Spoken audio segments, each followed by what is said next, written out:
ਤੇ ਸਾਡੀ ਅੱਖ ਦੀ ਰੱਤ ਨਿਚੋੜ ਕੇ, ਸਾਨੂੰ ਵਿੱਚ ਰਾਹਾਂ ਦੇ ਛੋੜ ਕੇ, ਸਾਨੂੰ ਦਰਦਾਂ ਦੇ ਨਾਲ ਜੋੜ ਕੇ, ਕੋਈ ਨਾਗ ਹਿਜਰ ਦਾ ਡੰਗ ਗਿਆ, ਇੱਕ ਹੋਰ ਦਸੰਬਰ ਲੰਘ ਗਿਆ।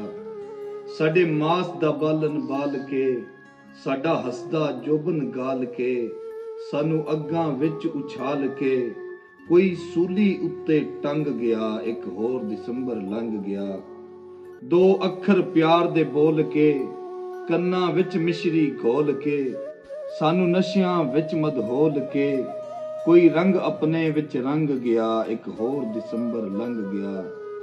ਸਾਨੂੰ ਅੰਦਰੋਂ ਅੰਦਰੀ ਤੋੜ ਕੇ, ਸਾਨੂੰ ਕੱਖਾਂ ਵਾਂਗ ਮਰੋੜ ਕੇ, ਸਾਨੂੰ ਵਿੱਚ ਕਬਰਾਂ ਦੇ ਰੋੜ ਕੇ, ਕੋਈ ਸਾਵਾਂ ਸਾਥੋਂ ਮੰਗ ਗਿਆ, ਇੱਕ ਹੋਰ ਦਸੰਬਰ ਲੰਘ ਗਿਆ। ਸਾਡੇ ਦਿਲ ਦਾ ਬੂਹਾ ਖੋਲ ਕੇ, ਸਾਡਾ ਸੀਨਾ ਅੰਦਰੋਂ ਫੋਲ ਕੇ, ਸਾਨੂੰ ਵਿੱਚ ਖ਼ਾਬਾਂ ਦੇ ਰੋਲ ਕੇ, ਕੋਈ ਬੱਦਲ ਥਲਦਾ ਖੰਘ ਗਿਆ, ਇੱਕ ਹੋਰ ਦਸੰਬਰ ਲੰਘ ਗਿਆ।